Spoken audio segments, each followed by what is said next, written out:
Struggle struggle struggle کہتے ہیں نا لوگ. اسٹرگل تو ہونی چاہیے, لیکن اسٹرگل کا مفہوم کیا ہے؟ اعتدال کے ساتھ. سستی کی اسلام اجازت نہیں دیتا آپ کو, لیکن اسٹرگل ہوگی اعتدال کے ساتھ. لوگ مجھے کہتے ہیں کہ بھئی وہ وہاں پر جو باڈی بلڈر ہے نا امریکہ میں, وہ 12 گھنٹے جم جاتے ہیں, 12 گھنٹے سوتے ہیں, 12 گھنٹے اٹھ کے پھر کیا شروع کر دیتے ہیں؟ جم. یہ اسٹرگل تو ہے, مگر یہ اعتدال والی اسٹرگل نہیں. یہ ایسا آدمی ہے جس کا دنیا کا ہدف ہی صحت ہے, حالانکہ صحت سے اصل مقصد کچھ اور ہے, آپ کا آخرت ہے. صحت برائے صحت کوئی ہدف تھوڑی ہے کہ بس لاسانی کے بیل کی طرح بنانا ہے اپنے آپ کو. کیا کرنا ہے بھائی اتنا پھلا کے اپنے آپ کو؟ اتنے کرنا کیا ہے؟ آپ ان سے پوچھیں نا کیا کرنا, کہہ رہے یہی کرنا ہے ہم نے. کیا کرنا ہے؟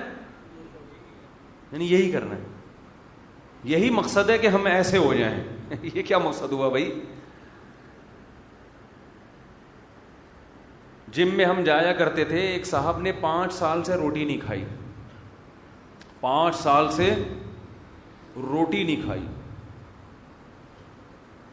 کھجور 2-4 تکلف کے لیے, اور پتہ نہیں اس طرح کے وہ سیلیڈ اور یہ سب چیزیں. 5 سال.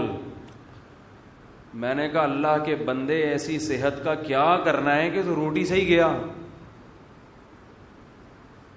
ٹھیک ہے چھوڑ, کم کر دیں, آدھی کر دیں, روٹی سے ہی گیا کہ بس وہ ہارڈ ورکنگ اور فٹنس اور کمر ایسی. اور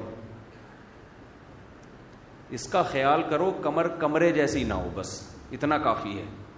کمرہ سمجھتے ہو نا, بعض لوگوں کی کمر کیسی ہوتی ہے؟ کمرے جیسی. اتنا زیادہ کہ ناڑا باندھنے کی جگہ نہ ملے آپ کو یار. بھائی کیا کرنا ہے؟ بیلٹ کہاں باندھو گے؟ فزیکل فٹنس ٹھیک ہے, خیال کرنا ضروری ہے, اس زمانے میں تو بہت زیادہ ضروری ہے. مسلط نہ کرو اپنے اوپر کہ اس کے علاوہ دنیا میں اور کوئی غم ہے ہی نہیں. یہ ہدف تھوڑی ہے ہمارا کہ ہم دیکھنے میں اچھے لگیں, یہ کوئی ہدف ہے؟ یہ سائڈ میں ہے. مکان کرائے کے لیے خالی ہے, سائڈ میں فائل پڑی ہوئی ہے, کوئی کسٹمر آ گیا تو پہنا دیں گے اس کو, 1 مہینے کا رینٹ ہمیں بھی مل جائے گا. نہیں تو اصل میں تو ہم وہ ڈبل روٹی اور وہ سموسے بیچنے کے لیے بیکری پہ بیٹھے ہوئے ہیں.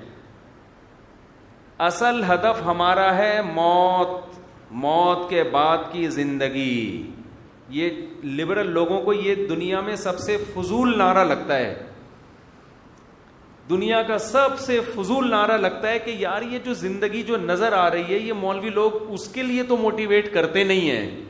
یہ ہر وقت مرنے کے بعد کی باتیں شروع کر دیتے ہیں. مرنے کے بعد کس نے دیکھا کیا ہوگا؟ موت کے بعد کی زندگی کس نے دیکھی؟ ابھی کی بات کرو, ابھی بتاؤ. موت کے بعد کی زندگی نہ ہوتی تو یہ والی زندگی ہمیں نہ ملتی. ہم بنے تھوڑی ہیں, بنایا ہمیں کسی نے. یہ بات کیوں نہیں کھوپڑی میں آ رہی بھائی؟ اس میں کون سی چھمبے کی بات ہے؟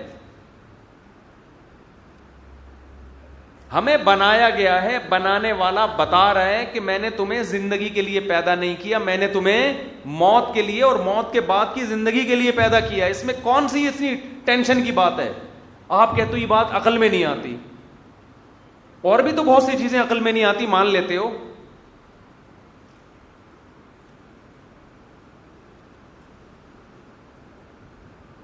میں کہتا ہوں یہ بات عقل میں نہیں آتی کہ مر کے مٹی ہو کے ہم ختم ہو گئے. اس کا مطلب یہ پوری کائنات بنانے والے نے ایسے ہی بنا دی, کوئی اس کا ہدف نہیں ہے. 100 انسانوں کو قتل کرنے والا اور 100 انسانوں کی جان بچانے والا, دونوں کا انجام مرنے کے بعد سیم. خدا کی قسم یہ بات کھوپڑی میں نہیں آتی. یہ تو بنانے والے پر الزام ہے کہ دنیا کی عدالتیں تو کرپٹ ہیں ہی. معاذ اللہ, خالق کائنات بھی اتنی بڑی کرپشن کر رہا ہے, خالق کائنات بھی اتنی بڑی دھاندلی کر رہا ہے, اتنا بڑا ظلم کر رہا ہے کہ اچھے عمل کرنے والا اور برائی میں زندگی گزارنے والا دونوں کا انجام کیا ہے؟ سیم. یہ ہو نہیں سکتا بھائی, عقل نہیں مانتی اس کو. لیکن قرآن کہتا ہے یہ متاع الغرور, یہ دنیا تمہیں دھوکہ دیتی ہے اور تمہیں غافل کر دیتی ہے اور یہ شو کرتی ہے کہ سب کچھ یہی ہے. جب یہ چھنتی ہے تو انسان کو پتہ چلتا ہے کہ سب کچھ یہ دنیا نہیں ہے, کچھ بھی نہیں ہے, 2 ٹکے کی حیثیت نہیں ہے. اب تو یہ 2 ٹکے کی مثال دیتے ہوئے بھی ہوتا ہے, ٹکے کی ویلیو پاکستانی کرنسی سے بڑھ گئی ہے. ٹکا تو بنگلہ دیش کا ہوتا ہے نا, تو 2 ٹکے کی ویلیو نہیں ہے بھائی اس کی. کیوں مسلط کیا ہوا ہے؟ آپ کو جو موٹیویشنل اسپیکر بار بار بتاتے ہیں نا, سکسیسفل جو ہے انسان دیکھو اور سکسیس کو دیکھو, بڑے ٹرمز استعمال ہو رہی ہیں آج کل, فلاں نے یہ کیا کامیاب ہو گیا, فلاں نے یہ کیا وہاں تک پہنچ گیا. ایسے بھی تو واقعات بتاؤ, فلاں نے اتنی اسٹرگل کی, کیلے کے چھلکے پہ پاؤں آیا, پاؤں کی ہڈی ٹوٹی اور پورا فیوچر اس کا برباد ہو گیا.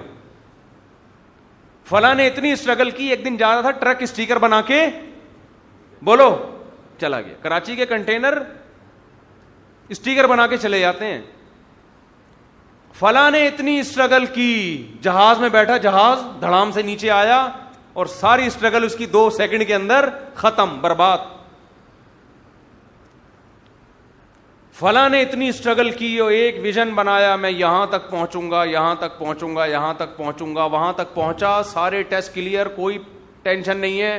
اچانک ہارٹ اٹیک ہوا اور انا للہ و انا الیہ راجعون. ڈاکٹر اب تک پریشان ہے یہ پھٹا کیوں, ہارٹ اٹیک ہوا کیوں اس کو. موٹیویشنل اسپیکر یہ واقعات اس لیے نہیں لے کر آتے کہ اس سے موٹیویشن کہاں چلی جاتی ہے, تیل لینے. وہ گراؤنڈ ریئلٹی نہیں بتائیں گے آپ کو کبھی. آپ جب کامیاب لوگوں کے واقعات پڑھتے ہیں اور انہوں نے یہ اسٹرگل کی, یہ محنت کی, یہ کیا, وہ کیا, تو آپ یہ سمجھ بیٹھتے ہیں کہ جو بھی اس لائف, اس اسٹائل پہ زندگی گزارے گا وہ یہاں تک پہنچے گا. آپ کی نظروں سے یہ بات اوجھل ہو جاتی ہے. تبھی تو قرآن کہہ رہا ہے متاع الغرور, دھوکے کا گھر, دھوکے کا. یہ خوشنما چیزوں سے تو متاثر ہوگے, تمہیں دنیا میں بہت سی ایسی چیزیں نظر آئیں گی جو دنیا کا نقاب اٹھا کے تمہیں دکھا رہی ہوں گی کہ کتنی بڑی چڑیل ہے یہ دنیا. ان چیزوں سے تم نظر کو چراؤ گے. کل ہمارے ایک دوست ہیں, کنسٹرکشن کا کام کرتے ہیں, بلڈر ہوتے ہیں نا کنسٹرکشن والے, تو میری ان سے بڑی گپ شپ ہے. کہیں ملاقات کے لیے جانا ہوا, بڑا اچھا گھر بنایا انہوں نے, مجھے بھی دکھا رہے تھے, میں نے بھی تعریف کی ماشاءاللہ.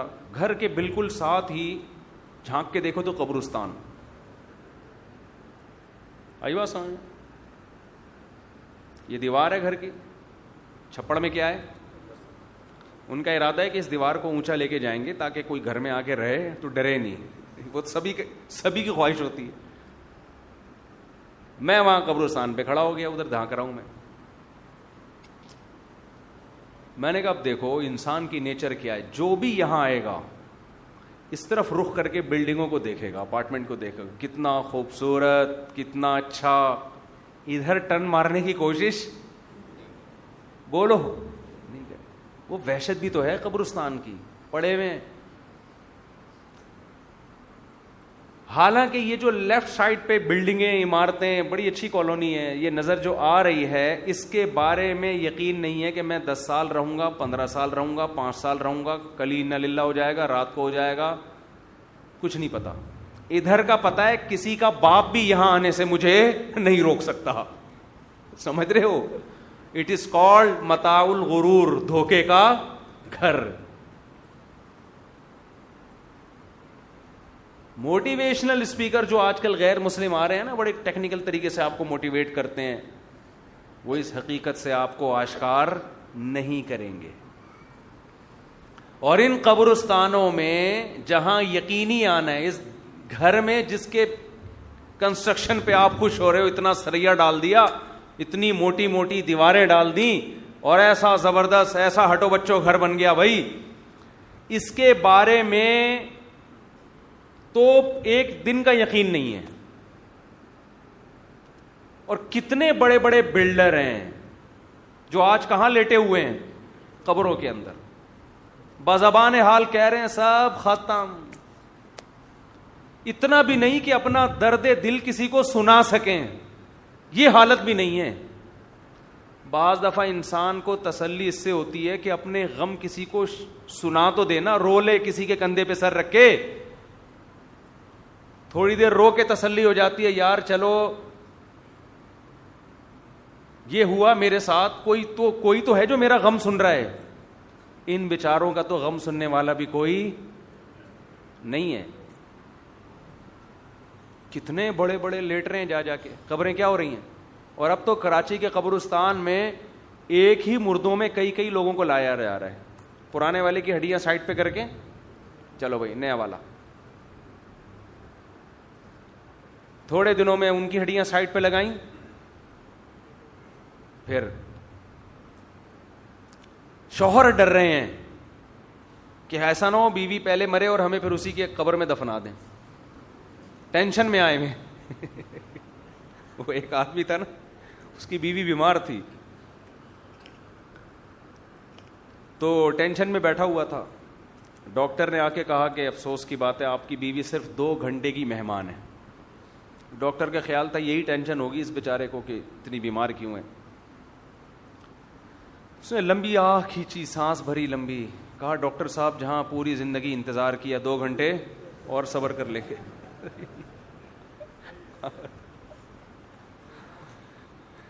تو اب مجھے بتاؤ ایسا آدمی مرنے کے بعد چاہے گا کہ اسی قبر میں مجھے بھی دفنایا جائے؟ پھر وہیں لے گئے.